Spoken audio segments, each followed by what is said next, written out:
Bro, ಈ ವಿಡಿಯೋದಲ್ಲಿ Eicher 2110 pro ಈ ಗಾಡಿಯ ಇಂಜಿನ್ ಕಂಟ್ರೋಲ್ ಸ್ವಿಚ್ ಬರುತ್ತಲ್ಲ, ಈಗ ಮುಂಚೆ ಥರ ಸ್ವಿಚ್ ಬರ್ತಾಯಿಲ್ಲ.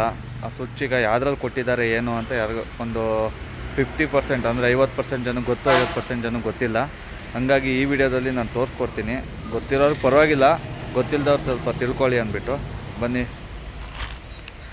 ನೋಡಿ, ಈ ಮಾಡಲು ಗಾಡಿ ಗುರು. ಮುಂಚೆ ಎಲ್ಲ ಇಲ್ಲಿ ಸ್ವಿಚ್ ಬರೋದು, ಇಲ್ಲಿಗಿರೋದೇ 3 ಬಟನ್ನು. ಒಂದು ಈಕೋ ಮೋಡು, ಒಂದು ಈಕೋ ಪ್ಲಸ್ಸು, ಒಂದು ನಿಮಗೆ ರೀಜನ್ರೇಷನ್ ಬಟನ್ ಅಷ್ಟೇ. ಇನ್ನೆಲ್ಲೂ ಸ್ವಿಚ್ ಬರೋಲ್ಲ. ಆಮೇಲೆ ಇಲ್ಲಿ ಬರ್ತಾಯಿತ್ತು ಕಾಲ ಹತ್ರ, ಇಲ್ಲೂ ಕೂಡ ಸ್ವಿಚ್ ಕೊಡ್ತಾಯಿಲ್ಲ. ಹಾಗಾದರೆ ಎಲ್ಲಿದೆ ತೋರಿಸ್ತೀನಿ ಬನ್ನಿ. ಈಗ ನೋಡ್ತಾ ಇರ್ಬೋದು ನಿಮಗೆ, ಇಲ್ಲಿದೆ ನೋಡಿ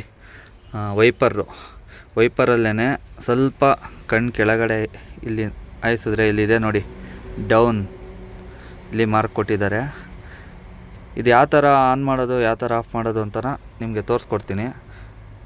ಈಗ ಇದು ಸೆಂಟ್ರಲ್ಲಿದೆ, ಕರೆಕ್ಟಾಗಿ ನೋಡ್ಕೊಳ್ಳಿ. ಈಗ ಇದು ಫ್ರಂಟಿಗೆ ತಳ್ಳಿದ್ರೆ ಆಫು, ಸರಿನಾ? ಫ್ರಂಟ್ ತಳ್ಳಿದ್ರೆ ಆಫು. ಆನ್ ಮಾಡ್ಕೋಬೇಕು. ಈಗ ಯಾವುದೋ ಡೌನ್ ಬಂತು, ಕಂಟ್ರೋಲ್ ಮಾಡಬೇಕು, ಆನ್ ಮಾಡ್ಕೋಬೇಕು ಅಂದರೆ ಒಂದು ಬಟನ್ ಇಷ್ಟೇ, ಹಿಂಗೆ ಹೇಳ್ಕೊಂಡ್ರೆ ಆನು. ಮತ್ತು ಆಫ್ ಮಾಡ್ಕೊಳೋದು ಈ ಥರ ಆಫ್ ಮಾಡಿಬಿಡೋದು. ಇನ್ನೊಂದೇನು ಗೊತ್ತಾ, ಇಲ್ಲಿಗ ಆನ್ ಮಾಡಿಕೊಂಡು ನೀವು ಬರೀ ಡೌನಲ್ಲಿ ಮಾತ್ರ ಯೂಸ್ ಮಾಡಬೇಕಿದು. ಇಲ್ಲಾಂದ್ರೆ ಏನಾಗುತ್ತೆ ಗೊತ್ತಾ, ಇದು ಆನ್ ಮಾಡಿದ ತಕ್ಷಣ, ಈಗ ನೋಡಿ ಇದು ಆನ್ ಮಾಡಿದ್ದೀವಿ, ಒಂದು ನಿಮಿಷ ಕೀ ಆನ್ ಮಾಡ್ತೀನಿ.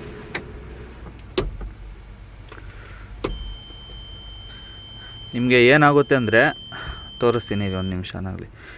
ಇಲ್ಲಿದೆಯಲ್ಲ, ಇಲ್ಲಿ ಫುಲ್ಲು ನಿಮಗೆ ಎಂಟಿ ಇದೆ. ಇಲ್ಲಿ ನಿಮಗೆ ಆ್ಯಡ್ ಬ್ಲೂ ಸಿಂಬಲ್ ಇದೆಯಲ್ಲ, ಇದೇ ಥರದ್ದು ಹೊಗೆ ಹೋಗೋದು ಥರದ್ದು ತೋರಿಸುತ್ತೆ.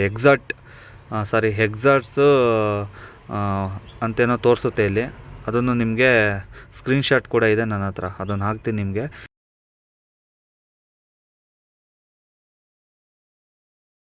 ಅದು ಆನ್ ಆಗಿತ್ತು ಅಂದರೆ ನೀವು ನಾರ್ಮಲ್ ರೋಡಲ್ಲೆಲ್ಲ ಅದನ್ನೇ ಹಾಕ್ಕೊಂಡು ಹೊಡಿತೀನಿ ಅಂದರೆ ಫುಲ್ಲು ಇಂಜಿನ್ ಕಂಟ್ರೋಲ್ ಮಾಡ್ತಾ ಇರುತ್ತೆ, ಗಾಡಿ ಮೂವ್ ಆಗೋಕ್ಕೆ ಬಿಡೋಲ್ಲ, ಸಿಕ್ಕಾಬಟ್ಟೆ ಜೋರಾಗಿ ಇಳಿಯುತ್ತೆ. ಹಂಗಾಗಿ ಮೈಲೇಜ್ ಬರೋಲ್ಲ. ಆ ಲೈಟು ಕೂಡ ನಿಮ್ಗೆ ಬರ್ತಾ ಇರುತ್ತೆ, ನೀವೇನಕ್ಕೆ ಬರ್ತಾಯಿದೆ ಅಂತ ಅಕಸ್ಮಾತ್ ಈಗ ನೋಡಿ ಹಿಂಗಿರುತ್ತೆ, ಗಾಡಿ ಒರೆಸ್ತಾ ಇರ್ತೀರ, ಎಲ್ಲೋ ಒಂದು ಕಾಲು ಏನೋ ಟಚ್ ಆಯಿತು, ಹಿಂದೆ ಮುಂದೆ ಆಗೋಗುತ್ತೆ. ಹಿಂದೆ ಮುಂದೆ ಆಗೋದಾಗ ಏನಾಗುತ್ತೆ, ಅದು ಆನ್ ಆಗಿಬಿಡುತ್ತೆ, ಗೊತ್ತಾಗಲ್ಲ. ನನಗೆ ಗೊತ್ತಿರಲಿಲ್ಲ ಗುರು ಇದು. ಹಂಗಾಗಿ ನಿಮಗೆ ಗೊತ್ತಾಗಲಿ, ಉಪಯೋಗ ಆಗಲಿ ಅಂದ್ಬಿಟ್ಟು ಮಾತ್ರ ತೋರಿಸ್ತಾ ಇದ್ದೀನಿ. ಈಗ ಬರೋಲ್ಲ, ಅದು ರನ್ನಿಂಗಲ್ಲಿ ಹೋಗ್ಬೇಕಾದ್ರೆ ಇಲ್ಲಿ ಬರುತ್ತೆ, ಆ ಲೈಟ್ ಇಲ್ಲಿ ಬರುತ್ತೆ, ತೋರಿಸುತ್ತೆ ಇಲ್ಲಿ ಇಂಡಿಕೇಷನ್ನು.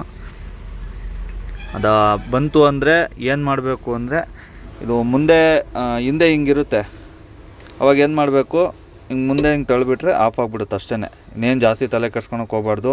ನನಗೂ ಹಂಗೆ ಆಗಿ ಯೂಟ್ಯೂಬಲ್ಲೆಲ್ಲ ಸರ್ಚ್ ಮಾಡಿ ನಮ್ಮ ಫ್ರೆಂಡ್ಸ್ ಸರ್ಕಲ್ಗೆಲ್ಲ ಕೇಳಿದ್ದಕ್ಕೆ ನಮ್ಮ ಫ್ರೆಂಡ್ ಒಬ್ಬರು ಹೇಳಿದ್ರು, ಇಂಜಿನ್ ಕಂಟ್ರೋಲ್ ಆನ್ ಆಗಿರುತ್ತೆ, ಅದನ್ನು ಆಫ್ ಮಾಡ್ಕೊ ಅಂತ. ಅದು ಆಫ್ ಮಾಡೋಕ್ಕೂ ಬಟನ್ ಎಲ್ಲ ಹುಡುಕ್ತಾಯಿದ್ದೀನಿ, ಎಲ್ಲೂ ಗೊತ್ತಿಲ್ಲ ಗುರು, ಗೊತ್ತೇ ಆಗೋದಿಲ್ಲ.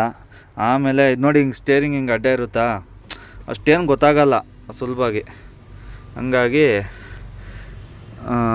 ಇದನ್ನು ನೋಡ್ಕೊಳ್ಳಿ, ನಿಮಗೆ ಉಪಯೋಗ ಆಗುತ್ತೆ ಅಂತ ಅಂದ್ಕೊಂಡಿದ್ದೀನಿ ಈ ವಿಡಿಯೋ. ಆದಷ್ಟು ಜನಕ್ಕೆ ಶೇರ್ ಮಾಡಿ. ಹೊಸಬ್ರೆಲ್ಲ ಯಾರೆಲ್ಲ ನೋಡ್ತಾ ಇರೋ ದಯವಿಟ್ಟು ಸಪೋರ್ಟ್ ಮಾಡಿ. ನಿಮ್ಗೆ ಇದೇ ಥರ ವೀಡಿಯೋ ಬೇಕು ಅಂದರೆ ನನಗೆ ಗೊತ್ತಿರೋ ಅಷ್ಟು ನಿಮ್ಗೆ ಹೇಳ್ಕೊಡ್ತೀನಿ, ಇದೇ ಥರ ವೀಡಿಯೋ ಮಾಡ್ತೀನಿ.